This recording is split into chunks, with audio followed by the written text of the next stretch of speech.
dikkati na coow li léegi mu leer tribune yéen kaay naan man ci discours contraire aux bonnes mœurs dossier Azoura Fall bi ni ki tey lañ koy àtte yéen kaay bi naan man magistrat yi de am na l'occasion boo xam ne dees nañu wane nag ne justice am na indépendance moom ca gël guyam ci pression ba nga xam ne Pastef ma ngi leen koy teg yéen kaay bi de média bi moo koy xamle ma ngay ñaabar de moom yéen kaay bi naan ca geneen feggi parti au pouvoir bi ma ngay tiire ay bilan di lancer nag ci ay perspective bureau politique bu Pastef xam le ni dees na amal ab rassemblement populaire le point ci naan man coow la moom moo di tandem bi nag mbaadu contre temps lañ nekkee fi mu ne Diomaye ma nga ca Jeune Afrique waxtu wa Ousmane Sonko ma ngay seeti Azoura Fall ca Rebeuss yéen kaay bi naan man tension ñaari acte ñaar ci interprétation moom président ma nga participer ci événement boo xam ne Jeune Afrique moo ko organisé amalal interview Jeune Afrique boobee waxtu wa nga xam ne directeur bu communication ma nga doon xam le ni dees na envoyé ab artu di mise en demeure magazine bi waxtu woowu it premier ministre Ousmane Sonko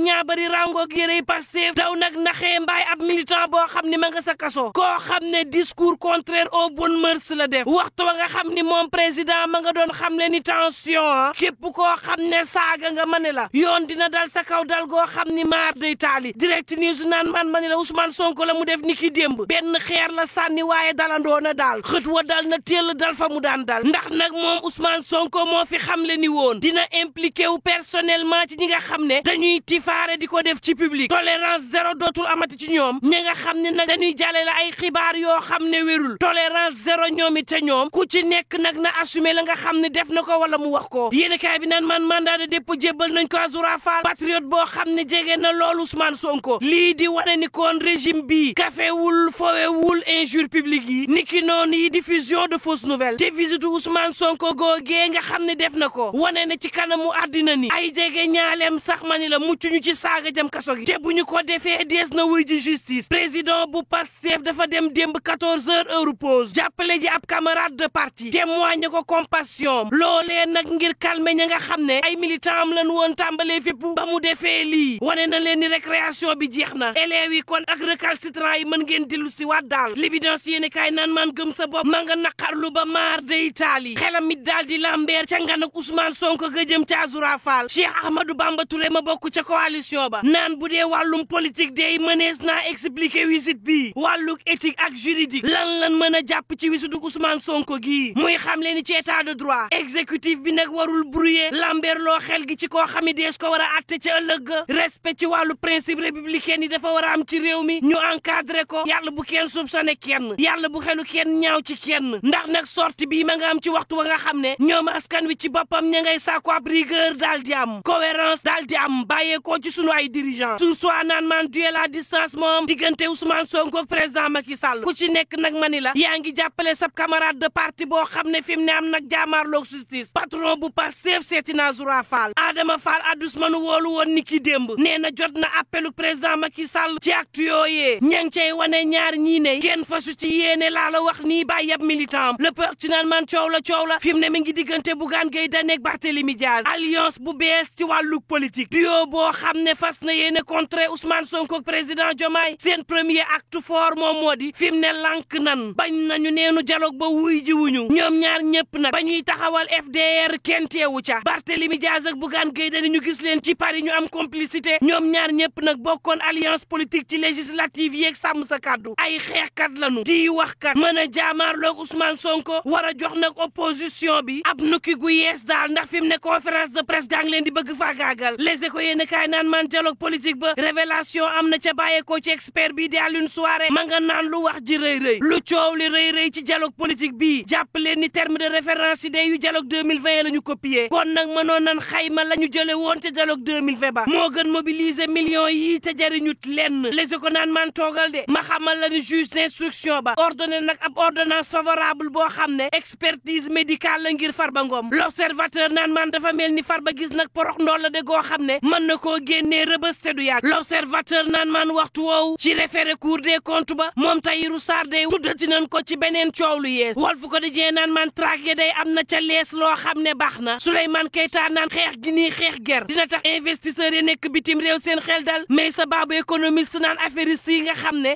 sikundik la nekkee ci réew mi di jommalaate danan may place nag ña nga xam ne dëgg ñooy homme d'affaires yu xarañ yi libération yéene kaay naan man parquet ba jël na dossier ba yóbbu ko instruction muy effondrement bi nga xam ne am na ci immeuble bi nekk fii ci Ngor entrepreneur ba ka moom engin ba ka doon dawal engin ba ñoom ñëpp nag juge bu deuxième cabinet tàbbal na leen kaso l'info yéene kaay naan maan fi mu ne président Diomaye ma nga ñaabari nag fas yéene jubbanti secteur yu bâtiment ba tabax gi daal nees tabaxee ànd naa kaaraange am déet contrôle nañ ko ba mu baax am déet lii la président Diomaye fas yéene lijjanti ci réew mi Les Échos yéene kaay naan maan Malène Amadou Niang expert ci wàllu finance DG bu ONG IBP ma nga naan LFR 2025 bi dafa war a nekk nag ab opportunité loo xam ne ak prox ndoll la état bu Sénégal war ca ñaabari daal di cey jaar saytu nag daal di corriger jëlit en charge lépp loo xam ne ay priorité la di réewum Sénégal Le Quotidien naan maan moom Sénégal day nee nañ ko dàq nañ ko ca Brazza contrat ba ñu daal di koy wékkandi waxtu wa nga xam ni moom Birame Souleye Diop ministre mën dénk loolee ma nga ca réew ma ca lan ñu dàqee Tribune naan maan waxtu woowu tailleur yi jaaykatu tissu niki noonu jaaykatu xar yi fi mu ne ña nga daal di sëngeem nee na ñu amu ni client ndax xaalis amul tailleur yi nga xam ne waxtu wii dañ daan fees koo ci gis ma nga wékkoo centimètre am di taxawaalu yéene kaay bi naan maan tabaski ya nga xam ne kun ko daan wax nga ree ba jaaykatu tissu yi daan ca bég teex jax may ree ndax fi mu ne nag nekkuñu di mer ba futu ñoo lànk waxtu woowu it yéene kaay bi naan maan daal dina nuy taal jëppeet ànd sàmm jikko yi tëj bunt ya ne bàyyi nañu Ababacar Mbuub di sàkku ci sénégalais yi ñu jàppale ànd sàmm jikko yi ci xeex yi nga xam ne ñi ngi koy xeex seeni cause Vox Populi naan maan ñoo lànk day daal dinay dal ci sàmm jikko yi ba maar day taali ma nga naan comprendre tuñu nag ceellaaral gi nga xam ne ay organisation yu ci mel ni ànd sàmm jikko yi daw na xàccet ci objectif social ya mu tegoon ci réew mi ndax fi mu ne borom ñaari tur yi nag ñi ngi doxal ci réew mi di wane seen bopp num leen neexee ana ànd sàmm jikko yi l'enquête naan man ci saisi yu bien yu Yaya Jammeh fi mu ne Gàmbi day ma nga ca tourbillon boo xam ni maar day taali Adama Barrow naan du toléré benn yoon benn négligence wala complicité laas yéene kaay naan man wax leen ci cancer bu vessie bi di cancer gi laal nëq mi ngi faat bakkan ci réew mi ba maar day taali Dakar Times naan man état edo ca Nigéria diggante mafia ak musique waaye tam ak nguur ma ngay salfaañe réew ma daal l'observateur naan man fii la réew mi toll de Joal waa ji dafa fekk soxnaam muy nelaw mu jël ko daal di koy xoj waxtu wa nga xam ni ma ngay nelaw tëdd ak néew ba fajar bokk ak moom lal ba ñu ànd ca ba suba jot mu def comme si ce n'est rien fait ak lu mën a mbokk yi ñu ñaan jàmm te ndoog jàmm